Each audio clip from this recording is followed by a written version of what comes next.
Cette cérémonie d'hommage aux victimes de guerre, l'une des commémorations peut-être les moins connues, peut-être parce qu'elle n'a lieu que tous les 5 ans, celle d'un épisode tragique du début de la dernière guerre. Il y a presque 70 ans, le 15 décembre 1941, les nazis fusillaient 13 militants communistes en représailles d'attentats perpétrés par la résistance. Caen honorait aujourd'hui la mémoire de ces victimes. Rémi Mauger et Lucine Henchaud.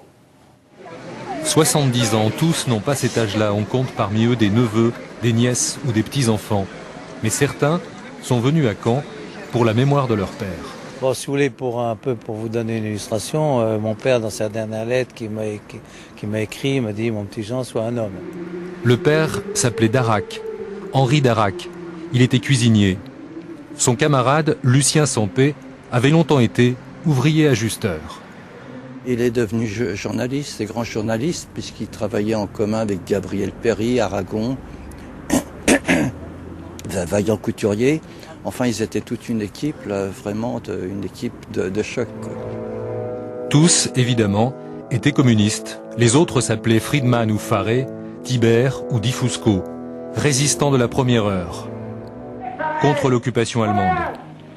Suite à de nombreux attentats perpétrés à Paris, à l'automne 41, le commandant en chef des troupes d'occupation décida de faire exécuter 100 personnes, dont 13 à Caen, le 15 décembre. Nous tenons à faire revivre ces hommes en rappelant leur nom, leur âge. Ensemble, entre une sonnerie aux morts et une marseillaise, ils ont fredonné le chant des partisans, le chant de la famille. Quand vous héritez de ce passé, il vous plaît ou il vous plaît pas, hein, mais dans la mesure où il vous plaît, vous adhérez, et c'est un peu un esprit de famille. Mais justement, le problème, et la cérémonie d'ici le prouve, c'est qu'on ne veut pas rester dans la famille. On considère que la résistance appartient à tout le monde.